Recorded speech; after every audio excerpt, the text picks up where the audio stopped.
تبارك الذي نزل الفرقان على عبده ليكون للعالمين نذيرا۔ جی وعلیکم السلام ورحمۃ اللہ وبرکاتہ۔ جی عقیل بھائی، کیا حال ہے؟ خیریت سے ہیں آپ؟ عقیل بھائی، یہ آپ نے جو بھیجی ہیں دو احادیث، اس حوالے سے میں آپ کو تھوڑا سا جو ہے نا وہ درست کر دوں، شاید آپ غلطی پر اس معاملے میں۔ آپ نے کہا نا کہ اگر میری غلطی ہو تو مجھے بتا دیں، اور اگر اب جو میں آپ سے کہہ رہا ہوں اس میں آپ کو کچھ میری بات غلط لگے تو آپ بتا دیے گا۔ ابن زبیر رضی اللہ عنہما خود خلیفہ بن گئے تھے۔ انفرادی زندگی تو یہاں پہ کہیں سے ثابت نہیں ہے نا، بات تو اس پہ انفرادی زندگی کی ہو رہی ہے کہ مسلمین کی اجتماعیت کی موجودگی میں انفرادی زندگی کا کیا جواز ہے۔ یہ بات یہاں سے بحث شروع ہوئی ہے نا ہماری، اور آپ نے ابھی میری آڈیو بھی کے ایک کلپ کو سنایا بھی ہے اس میں، اپنی آڈیو ریکارڈنگ میں آپ نے، جس میں یہ کہہ رہا ہوں کہ کسی بستی گاؤں میں جب مسلمین کی اجتماعیت موجود ہو تو انفرادی زندگی کی کوئی حیثیت نہیں۔ آپ نے جو مثالیں پیش کی ہیں تو ابن زبیر رضی اللہ عنہما کی ہیں، جو کہ وہ یزید کے خلاف تھے، اور وہ خود خلیفہ تھے، اور وہ بیعت لے رہے تھے مسلمین سے جو مدینہ میں موجود تھے۔ تو اس میں انفرادی زندگی کہاں سے آ گئی؟ وہ جو مسلمین وہاں موجود تھے، وہ مطلب یہ ایسی معاملہ تھا کہ معاویہ رضی اللہ عنہ کی وفات کے بعد ابن زبیر نے بیعت دینا شروع کر دی مدینہ میں، اور یزید بن معاویہ کی بیعت شروع ہو گئی شام میں اور دوسری بستیوں میں، اور پھر یہ سلسلہ جاری رہا۔ یزید کے معاملات جاری رہے، ان کی بیعت ہوتی رہی، ادھر ابن زبیر کی ایک طرف خلافت جاری تھی، اور پھر یزید بن معاویہ کی فوتگی کے بعد دوسرے خلیفہ آئے، ابن زبیر کی پھر بھی بیعت جاری تھی، یعنی ایک خانہ جنگی کا معاملہ جسے کہہ سکتے ہیں آپ، وہ جاری تھا۔ یہ ایسے ہی جب یعنی یہ معاملہ جب سے شروع ہوا ہے کہ جب عثمان بن عفان رضی اللہ عنہ کی شہادت ہوئی ہے، تو اس کے بعد جو ہے نا وہ مسلمین کی ایک اجتماعیت ایک خلیفہ کے زیر سرپرستی موجود نہ رہ سکی، وہ اجتماعیت ٹوٹ گئی۔ حالانکہ یہ کہ علی رضی اللہ عنہ کی شہادت کے بعد جو معاویہ رضی اللہ عنہ کی بیعت ہوئی ہے، اس کے بعد ان کی جو خلافت قائم ہوئی ہے، تو وہ بڑی بہترین خلافت رہی ہے۔ 20 سال انہوں نے قائم رکھا ہے اسلام کے اس دور کو، اور اس میں کوئی لڑائی جھگڑا فساد ملتا نہیں ہے ہمیں، لیکن ان کی فوتگی کے بعد دوبارہ سے وہی خانہ جنگی کا معاملہ شروع ہوا۔ ایک طرف ان کے بیٹے یزید کی بیعت ہو گئی تھی، تو ایک طرف ابن زبیر نے بیعت دینا شروع کر دی تھی۔ تو اس میں کہیں یہ نہیں ہے موجود کہ کوئی اجتماعیت سے ہٹ کر کام چل رہا تھا۔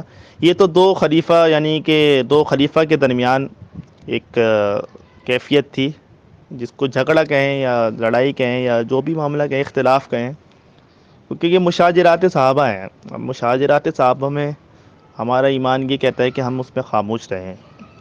معاویہ رضی اللہ عنہ نے علی رضی اللہ عنہ کی بیعت نہیں کی، کیوں نہیں کی؟ علی رضی اللہ عنہ نے 6 مہینہ ابو بکر صدیق رضی اللہ عنہ کی بیعت نہیں کی، کیوں نہیں کی؟ اس کے بعد جو ہے وہ یزید کی بیعت جب ہوئی ہے تو اس میں ابن زبیر نے بیعت نہیں کی۔ تو یہ مشاجرات صحابہ میں خاموشی جو ہے نا وہ زیادہ ہمارے بہتر ہے۔ اس لیے ہم کہتے ہیں فَإِن تَنَازَعْتُمْ فِي شَيْءٍ فَرُدُّوهُ إِلَى اللَّهِ وَالرَّسُولِ۔ تنازع جو ہمارے درمیان ہو کسی بھی معاملے میں، کوئی بھی مختلف فہم ہو، کوئی مختلف رائے ہو سکتی ہے، تو اس میں حل کا جو ہمارے پاس میزان ہے نا، وہ اللہ رسول کی بات ہے۔ تو اللہ رسول کے معاملے میں آپ جب جائیں گے تو آپ کو صاف صاف یہ ملے گا کہ جب مسلمین کا امیر موجود ہو تو بیعت کر لیں، اس کی اجتماعیت موجود ہو تو اس سے لزوم اختیار کریں، کوئی معاملے میں اختلاف ہو تو آپ اس کو بیٹھ کے حل کر لیں، سمجھ میں آتا ہے تو صحیح ہے، کسی کے نہیں آتا تو آپ اپنا کام، آپ نے کا کام ہے پہنچا دینا، آپ نے پہنچا دیا۔ تو لمبی بات نہیں کرنا چاہ رہا تھا میں، پھر بھی آڈیو لمبی ہو گئی، ایک طرف نکل گئی۔ تو ابن عمر رضی اللہ عنہما کے جو آپ نے مثال پیش کی ہے صحیح بخاری کی، کہ ان سے کہا کہ آپ صحابہ رسول میں سے آپ اس معاملے میں جو ہے وہ کچھ کام کیجئے، صلح کیجئے، تو انہوں نے کہا کہ وہ میرے بھائی، یعنی کہ ان کو دونوں جماعتیں نظر آ رہی تھی نا، ایک طرف ابن زبیر ہیں جو کہ صحابی رسول ہیں اور بڑے جلیل القدر صحابیوں میں سے ہیں، اصحاب میں سے ہیں نبی صلی اللہ علیہ وسلم کے، تو وہ بیعت دے رہے ہیں، اور ایک طرف جو ہے وہ یزید بن معاویہ کی بیعت ہو رہی ہے۔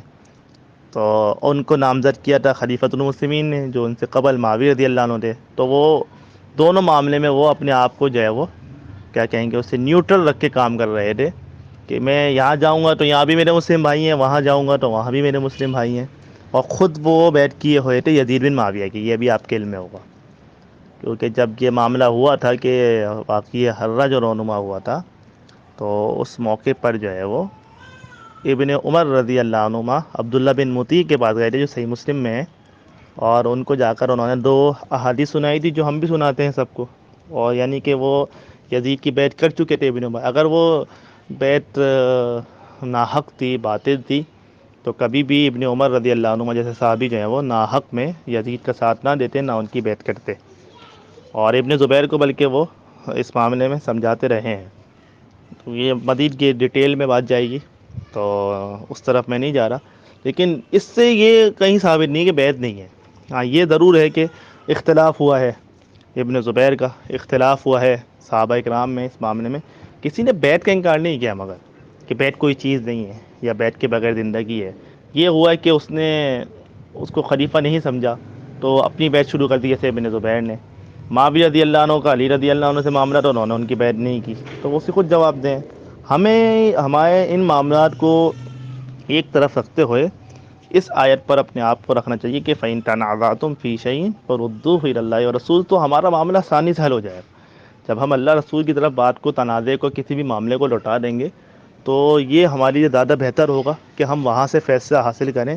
اور وہاں سے فیصلہ یہ ہے کہ بس من مات ولیس فی عنقہ بیعۃ مات میتۃ جاہلیہ. صحیح مسلم میں جو ابن عمر نے سنائی تھی عبداللہ بن مطیع کو اسی معاملے کو لے کر، جب تنازع تھا عبداللہ بن زبیر اور یزید کے خلاف، جب بیعت شروع ہو گئی تھی، اس وقت کا معاملہ ہے کہ اگر جو شخص اس حال میں مرے گا کہ اس کی گردن میں بیعت نہیں ہے تو اس کی موت جاہلیت کی موت ہوگی.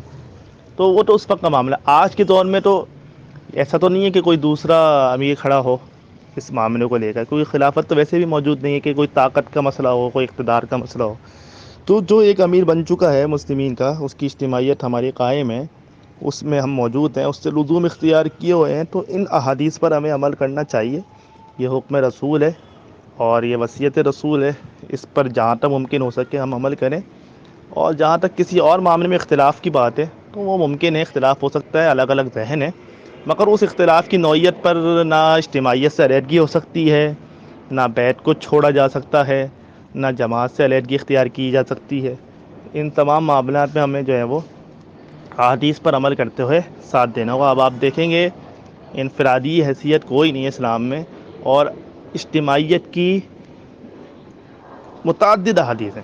علیکم بالجماع و ایاکم والفرقہ، صحیح بخاری میں تم پر جماعت لازم ہے اور فرقوں سے علیحدگی لازمی ہے. ید اللہ مع الجماعت مستلامت میں کہ اللہ کا ہاتھ اجتماعیت پر ہوتا ہے، الجماعت پر ہوتا ہے. الجماعت رحمۃ والفرقۃ عذاب، ترمذی میں کہ جماعت رحمت ہے اور فرقہ عذاب ہے. ترمذی میں ہے کہ نبی صلی اللہ علیہ وسلم نے 5 باتوں کو حکم دیا، اس میں ایک بات ہے کہ جماعت کو لزوم اختیار کرنا، امیر کی بات سننا، اس کی اطاعت کرنا.